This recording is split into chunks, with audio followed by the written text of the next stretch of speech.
fight like we love our freedom. 12 names, 12 legends, and right now some of them are in hospital beds.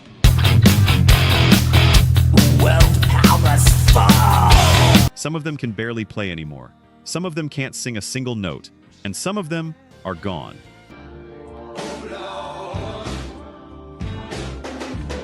You grew up with their music. It shaped who you are. This is where they are now. And I'm telling you, the truth is harder than anything you're ready for. She's somehow close now. Number 12, Joni Mitchell. In love again. When I get that crazy. Let me start somewhere most people didn't expect. Because when Joni Mitchell was found unconscious in her California home on March 31, 2015, a ruptured brain aneurysm, blood flooding her brain, most people privately thought that was the end. And I understand why.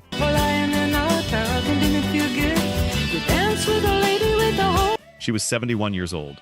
The woman who wrote Both Sides Now and A Case of You and Big Yellow Taxi, songs that have outlasted almost everything, lying on her floor, completely unresponsive.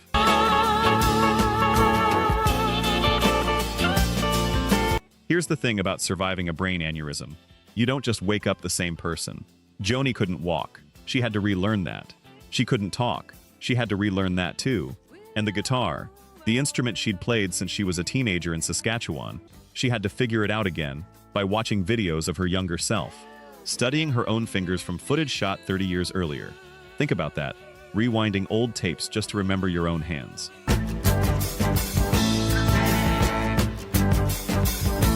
And this wasn't her first fight. There was a polio scare as a child that nearly ended her story before it began, a schizoaffective struggle she carried quietly for years, and a condition called Morgellons disease, so rare and so contested that even the medical world didn't know how to respond.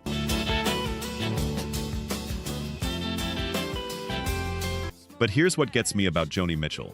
She came back. She actually came back. July 2022, Newport Folk Festival.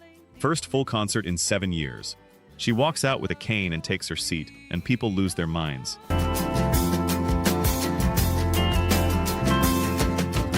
Not out of pity, out of shock and awe that she's even there. And then in February 2024, she performed at the Grammy Awards for the very first time in her entire career, at 80 years old, still wearing the sequins, still commanding the room like she built it. Smoke and ash, we love our loving. She still uses that cane, she still carries the long shadow of what happened in 2015. But she is 82 years old, she is still here, and she is still making music. And if you've ever watched someone come back from something that should have finished them, you already know what that costs.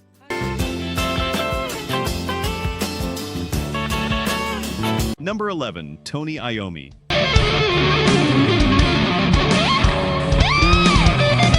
This one doesn't get talked about enough, and that's a problem. Because Tony Iommi wasn't just a guitar player, he was the architect.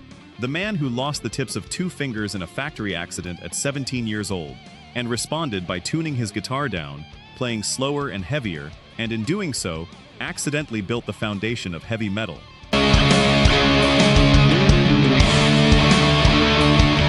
Without Tony Iommi, there is no Metallica, no Slayer, no Pantera, none of it. That's not opinion.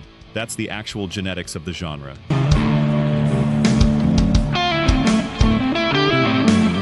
So when it came out in January 2012 that he had lymphoma, a cancer that forms in the lymph nodes, it felt like someone had aimed directly at the root of an entire musical lineage.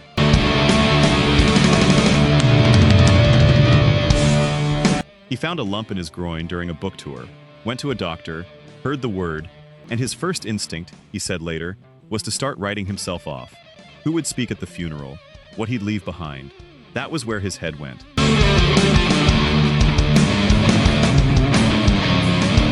And then something shifted. He said he wasn't ready to go. He had too much to do. Here's what stays with me. He kept recording the Black Sabbath reunion album through chemotherapy. Every 6 weeks he'd fly back to Birmingham for treatment. Antibody infusions by drip, each session leaving him sick for up to 10 days afterward.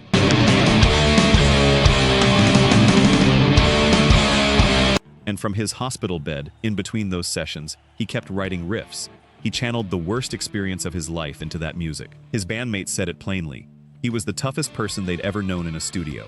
And that was exactly right.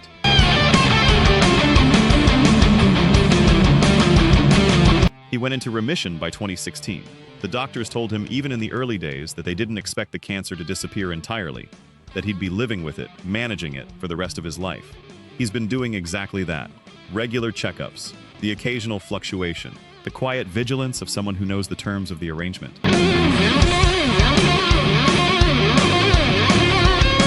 And in late 2025, he raffled off a personally signed guitar and raised over £50,000 for the cancer unit at Heartlands Hospital in Birmingham, the same unit that treated him. He cut the ribbon on the new facility in March 2026.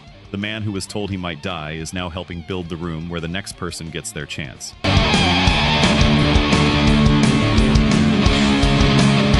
He's 78 years old. He's still here, and that means more than most people stop to think about.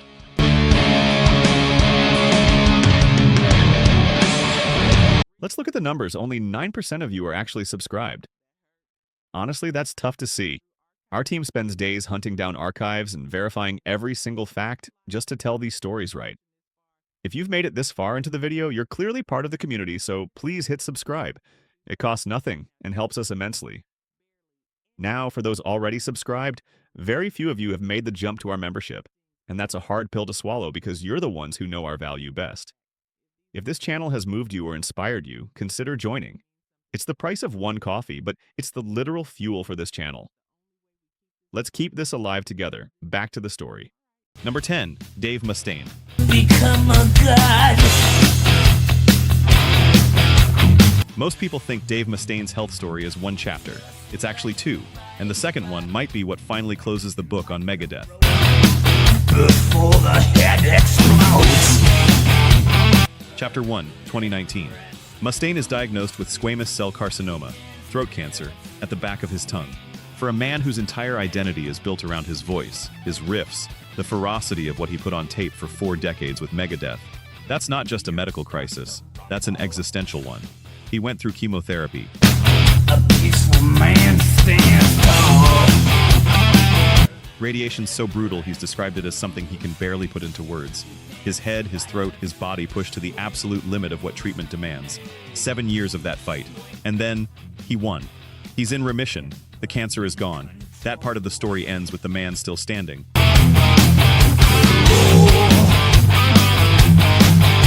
But Chapter 2 started quietly, during the recording of what would become Megadeth's final album. His hands were telling him something was wrong.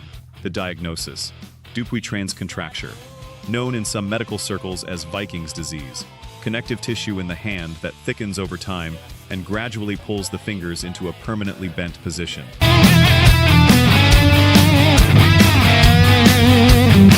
He can't straighten them back without pain, and when you look at his fingertips, the arthritis has built up across every joint. Every single note costs something real now.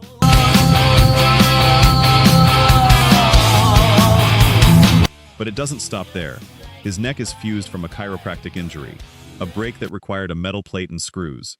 There's a broken lumbar vertebra, numbness running from his shoulders down through his arms.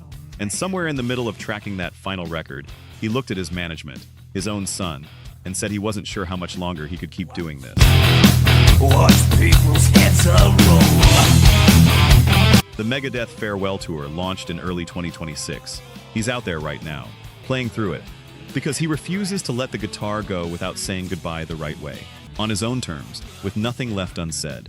He beat cancer, and then a different clock started ticking.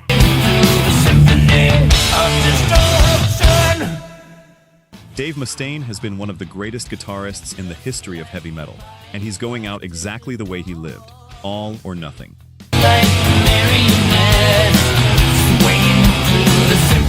Number 9, Paul Simon.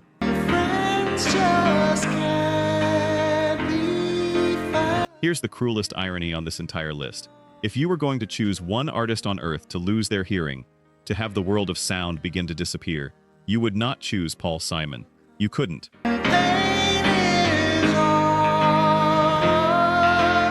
The man who wrote The Sound of Silence, who built his entire career on the precision of what a melody could do in its exact right place, on a specific chord voicing, on the silence between the notes.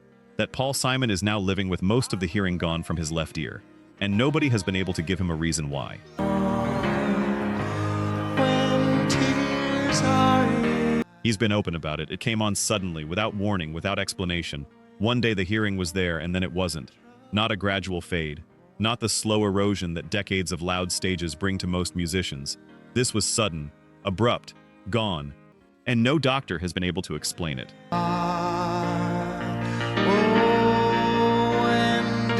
He's partnered with Stanford University's initiative to cure hearing loss, not just for himself, but because the condition affects hundreds of millions of people worldwide, and the research has been underfunded for too long.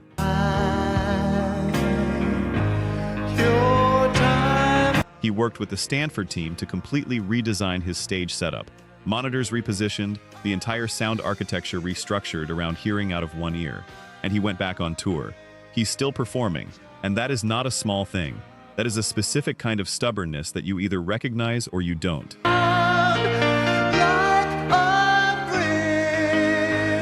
But here's what I keep coming back to. The Sound of Silence was written by a 23-year-old obsessed with what sound could mean, with what it felt like to be alone inside your own head, and the music you heard there. That song launched a career that spanned over 60 years.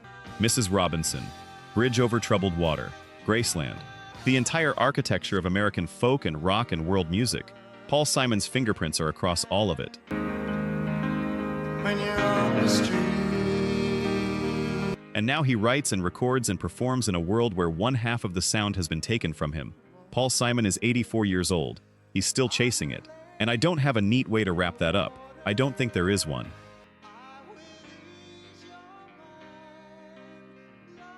Number 8, Steven Tyler. There's a moment I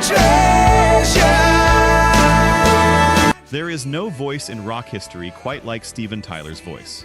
Not for its range alone, though the range is extraordinary. Not for its power, though the power is undeniable. But for what it could actually do. The high-pitched snarl on Walk This Way, the controlled, aching wail that opens Dream On.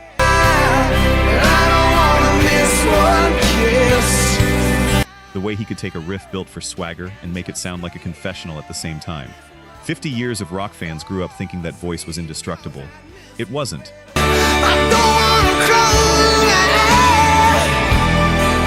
In September 2023, during a performance in New York City on what was supposed to be Aerosmith's final farewell tour, something went wrong. He'd injured his vocal cords. That part got reported quickly. What took longer to surface was the full picture of what had happened.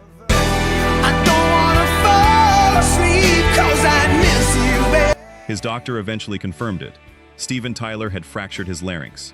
The voice box itself, a break in the cartilage, increasingly brittle with age, that had been pushed past its limit by 5 decades of singing. At extremes, no instrument was built to sustain continuously. His team spent months trying to bring it back.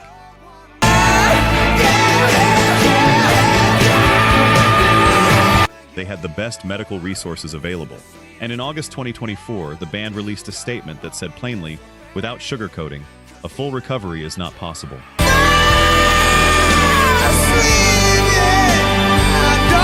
Aerosmith retired. Just like that. A band that started in 1970. Over 50 years. More than 100 million albums sold. Stadiums on 6 continents. Gone. Not because they chose to leave. Because one night the body made the choice for them. And I don't wanna miss a thing, 'cause even when Tyler has made appearances since. He performed a tribute to Ozzy Osbourne at the MTV VMAs in September 2025. He can sing moments, fragments. But the sustained power, the voice that could hold a note while 60,000 people held their breath with him, that's gone. And he knows it.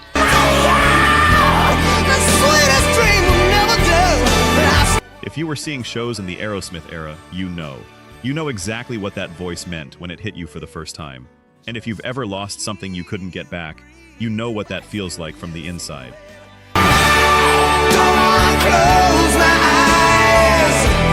Number 7, Eric Clapton.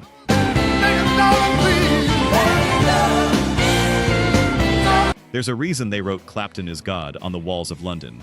Not because they believed it literally, but because when you heard what he was doing with a guitar on Crossroads, and Layla, and White Room, it didn't sound like something a human being should be capable of producing. It sounded like the instrument had found the one person who could actually speak its language.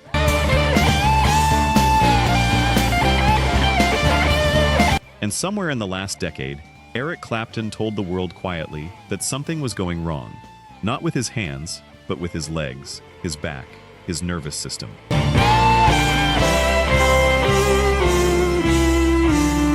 Peripheral neuropathy.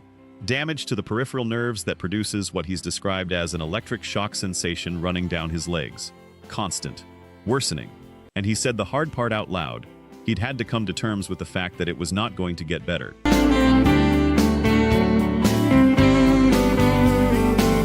He also has tinnitus, the permanent ringing that's an occupational hazard for anyone who's played live at full volume for 60 years.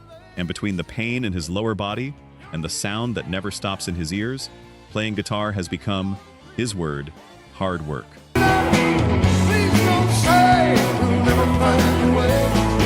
What I keep coming back to is that he's still doing it. He is 81 years old. He's been sober for decades after a life that should have ended him several times over. The addiction, the loss of his son, the personal tragedies that most people would not have survived. He released a new album in 2024.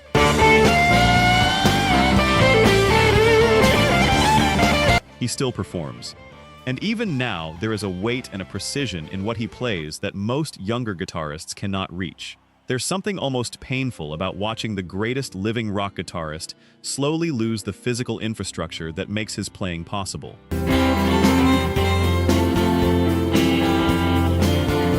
Not because it's unfair, everything ends eventually, but because you know what it cost him to get there. You know the road that built those hands. Every loss he carried, every year of survival, everything that went into who he is, it's all in how he plays.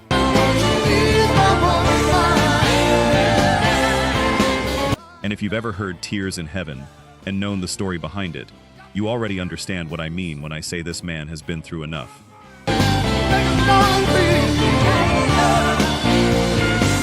Number 6. Linda Ronstadt.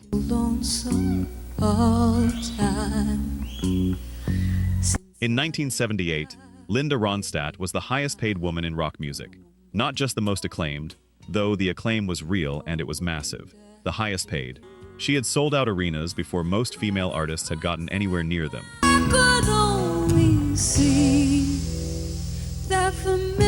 She crossed genres that had no business overlapping. Rock, country, opera, mariachi, Latin standards, and made every single one sound like it was the only language she'd ever spoken.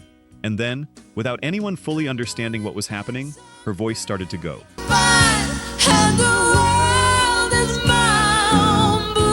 She noticed it during performances toward the end of the 2000s.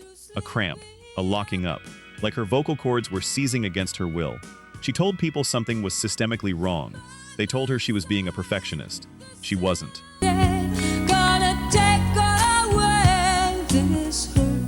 Her last concert was 2009.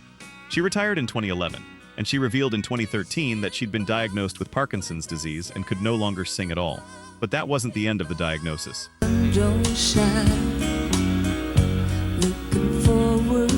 In 2019, after years of symptoms that didn't fit the Parkinson's profile quite right, doctors gave it a different name: progressive supranuclear palsy, PSP, a brain disorder related to Parkinson's but more aggressive. No effective treatment, faster progressing, no road back. The disease attacks the brain's control over repetitive motion.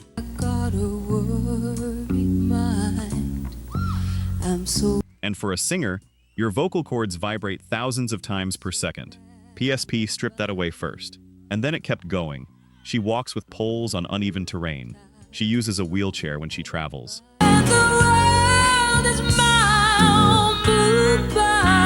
She's spoken openly about losing her hearing now too. The music that was always in her head beginning to go quiet. Once she couldn't sing. Then she couldn't knit. She described that second loss as really cruel.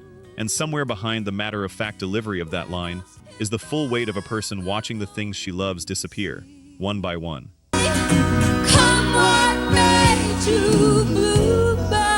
Linda Ronstadt is 79 years old. She still makes public appearances. She's still culturally present, but the voice that carried millions of people through heartbreak and celebration and late-night drives home, that voice has been gone for 15 years now. And some losses, you just have to learn to live alongside.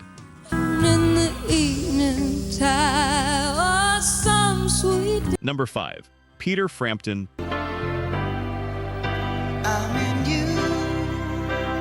Frampton Comes Alive is one of the best-selling live albums in the history of recorded music. Nearly 20 million copies worldwide. Still, over 50 years after it was made, 2 nights of performances in 1975 and 1976 cut together into something that turned a moderately successful British guitarist into one of the biggest names on the planet.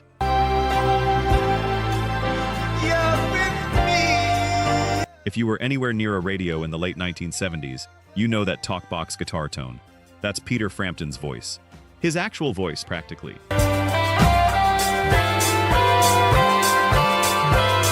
He was diagnosed with inclusion body myositis in 2014. Didn't tell anyone until 2019. IBM is a progressive neuromuscular disease. No cure, no pharmacological treatment that slows it down, and it dismantles the body in specific, targeted ways. The quadriceps, the forearm muscles, the finger flexors. That last one is particularly brutal for a guitarist. The finger flexors are the exact muscles that let you fret a chord, and IBM goes after them.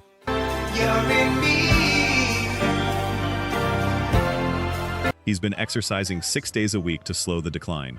Exercise is the only thing that has any effect. And somehow, against what the doctors predicted, his finger flexors have not weakened at the same rate as most IBM patients. His doctors couldn't fully explain it. He can still play, but standing is getting harder. Stairs are the hardest thing now. Whether he'll tour again, he genuinely doesn't know.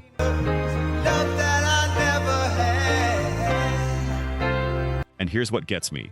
In May 2026, just weeks ago, he released a brand new album, Carry the Light, his first original material in 16 years, co-written and produced with his son Julian, with Sheryl Crow, Tom Morello, and Graham Nash on the record.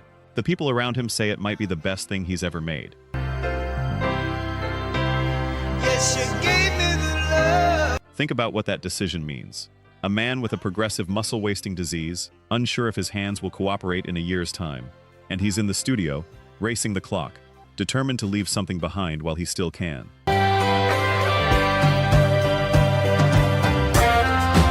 Every song on that album carries a different kind of weight when you know that.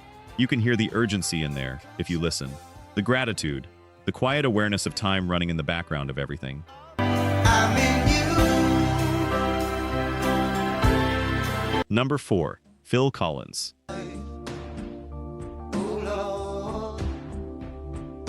This is the part most people don't fully understand about Phil Collins. Because the story didn't happen all at once. It happened in layers, and each layer was worse than the one before it.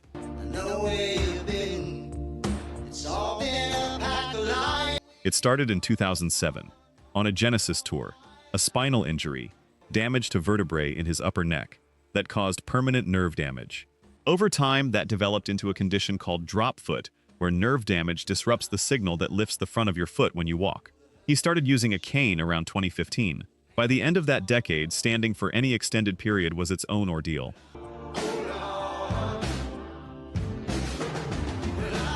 Then his knees. 1 surgery, 2, 3, 4, 5 knee surgeries across several years. And during one of those extended hospital stays, he contracted COVID. While he was already down and depleted, his kidneys began to fail. Cumulative damage from years of drinking.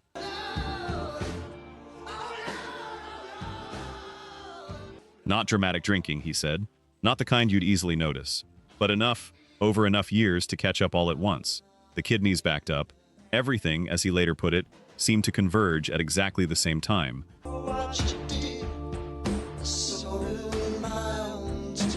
He also has type 2 diabetes.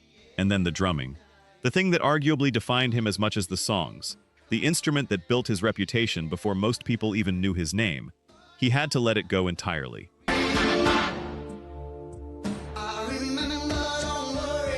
By the time Genesis did their final farewell tour in 2021, Phil Collins sat on stage in a chair and sang while his son Nick played drums behind him.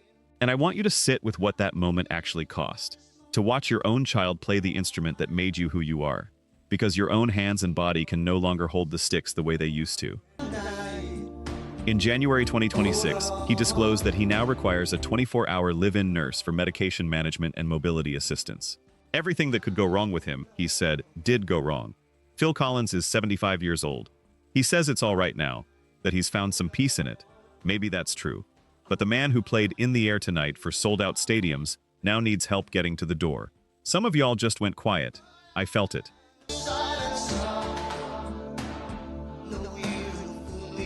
Number 3, Bonnie Tyler. Something wide. Every now and then I This one is current. Most of the names on this list are dealing with illnesses that built slowly, over years, over decades. every now and then I get a little bit terrified. Bonnie Tyler's story is different because it happened fast, and it's still unfolding as this video goes up. You know, total eclipse of the heart. Every now and then I fall Everybody knows Total Eclipse of the Heart, that wall of sound power ballad she turned into one of the most recognizable pieces of music of the past 50 years. upon a time I was falling in love, but now I'm only falling apart. And she has been recording and performing right up until this year. 18 studio albums, 50 years in the industry, still active, still booking shows into her mid-70s.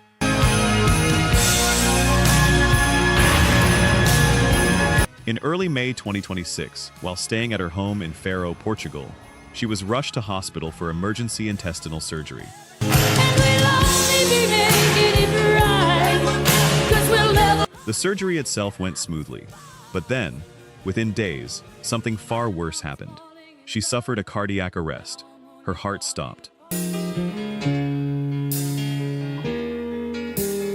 Once She had to be resuscitated, and her medical team made the decision to place her in a medically induced coma to give her body the greatest possible chance of recovery. She was in that coma for over a month. 'cause we'll never be wrong. Together we can take it to. On June 15th, 2026, 12 days before this video, her family announced she had come out of the coma. And I fall apart, and I need you now tonight. But the statement didn't say she was fine. It said she remained very unwell in intensive care, that her condition was improving but slowly, that her doctors were confident, but that it would take time. Get a little bit helpless, and I'm lying like a child in your arms. All her summer tour dates have been canceled. The autumn shows are still listed, with a cautious hope. We don't know yet.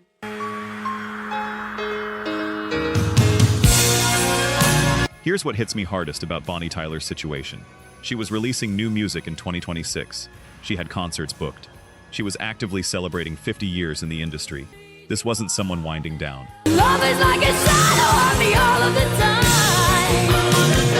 time. This was someone still going full force, and then one night the body just said no. And if you've ever watched someone go from upright and unstoppable to fragile almost overnight,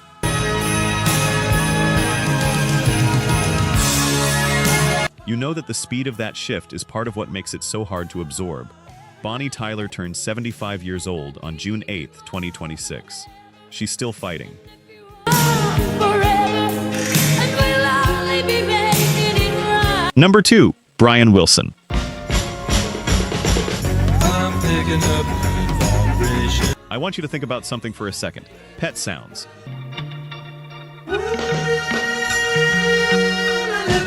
The 1966 Beach Boys album that Paul McCartney called one of the greatest albums ever made.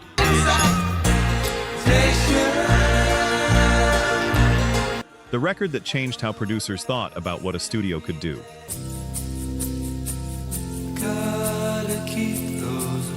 That pushed the Beatles directly into making Sgt. Pepper. That reimagined the emotional range of pop music, what it could say, how many layers it could carry, how much longing a song could hold before it broke.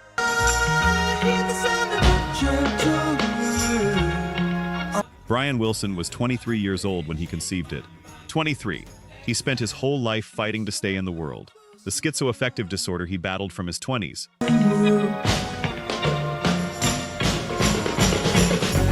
The voices in his head, some terrifying, some musical, sometimes impossible to tell apart. The drug use. The years spent in bed, barely able to leave his room.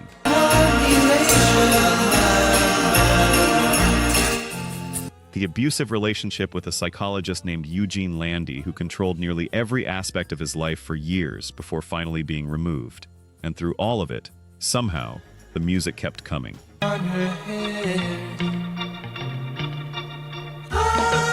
His second wife, Melinda Ledbetter, was the anchor. She was the reason Brian Wilson had any kind of stable life for 30 years. And when Melinda died in January 2024, at 77 years old, quietly, without warning, Brian Wilson lost the only thing that had kept him tethered. Within months,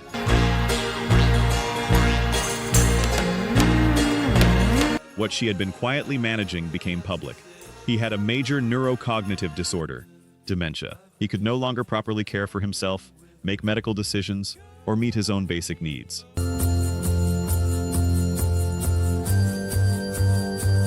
A California court placed him under conservatorship. He made one more public appearance, the premiere of a Beach Boys documentary on Disney Plus in May 2024. He received a standing ovation. He seemed to know what it meant.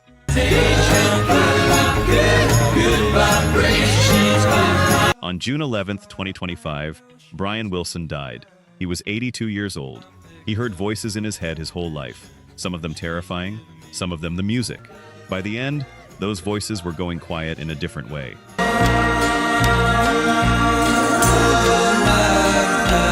And the man who wrote God Only Knows was no longer able to know very much at all.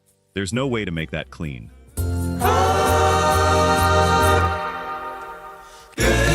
Number 1. Ozzy Osbourne.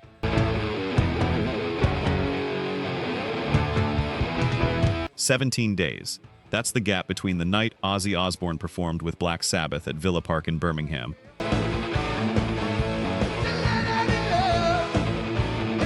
and the morning his family announced he was gone. In 2003, he was quietly diagnosed with a genetic form of Parkinson's disease, linked to a specific gene called PRINT, but kept it private for 17 years.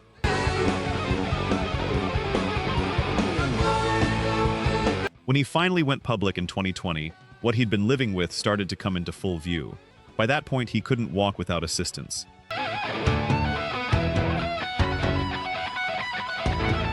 He'd had a serious fall in 2019 that triggered multiple spinal surgeries. The second of those surgeries went drastically wrong, left him effectively crippled.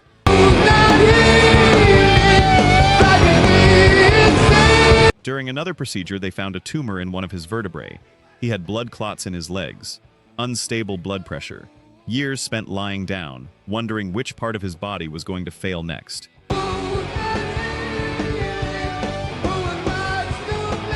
And talking about it with the same dark honesty that defined everything he ever did. Sharon Osbourne watched the defeat settling in, and she came up with something.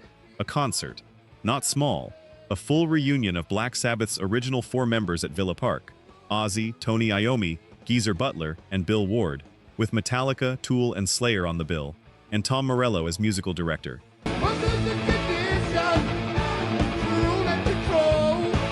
Something called Back to the Beginning. Sharon knew he needed a reason to get out of bed in the morning. She gave him one.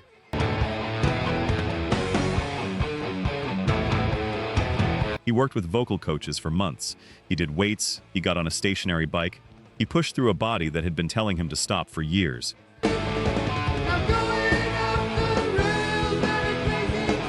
He said beforehand that he'd be there, and he'd do the best he could.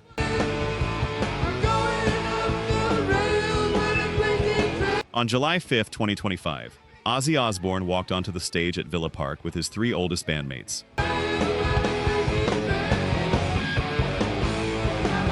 The 4 original members of Black Sabbath, together one final time.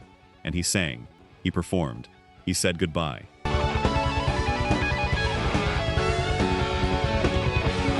"17 days later, on July 22, 2025, Ozzy Osbourne passed away at the age of 76.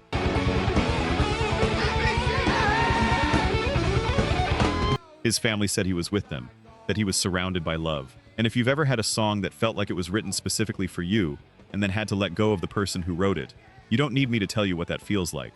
You already know.